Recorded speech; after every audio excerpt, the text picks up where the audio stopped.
Let's dismantle one of the most persistent myths used to delegitimize the Palestinian people. The claim goes, Palestinians aren't indigenous. Since they call themselves Arabs, they must come from Arabia. History tells a very different story. The Arabs conquered an area larger than the Roman Empire in only 75 years.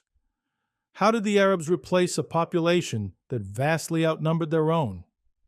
They didn't. Early jizya tax records indicate that the Arabs ruled as a small minority over largely non-Muslim populations. As Islam attracted converts, we have records of provincial officials complaining that conversions were diminishing jizya revenues and straining provincial finances. Rather than enforcing mass conversion, the state's concern was that too many converts would erode its tax base. It took over 2 centuries for Muslims to exceed 50% of the population. The conquerors were concentrated in newly founded Amsar, military garrison cities created to preserve Arab military and tribal cohesion, and governed through the local non-Arab bureaucracies they inherited. Genetics confirms what history already suggested.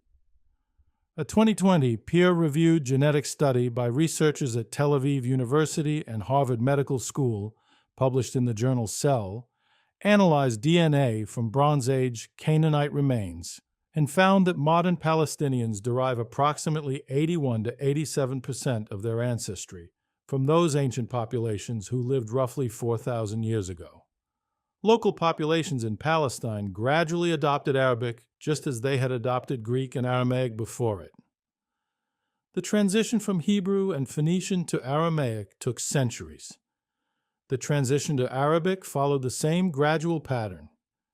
Judeo-Arabic was written in the Hebrew script, as were Judeo-Aramaic, Yiddish, Ladino, and Yavanic.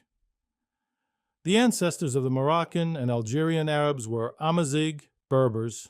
The Egyptian Arabs descended from the pyramid builders, and the Lebanese and Palestinian Arabs from the ancient Canaanites. Ashkenazi and Sephardic Jews and Palestinian Arabs share a common ancestry from Bronze Age Canaanite populations. However, Palestinians, on average, retain a larger share of that ancient Levantine ancestry. In 4,000 years, the Palestinians spoke many languages, practiced many religions, and went by many names. But through it all, they remained a people rooted in the soil of Palestine.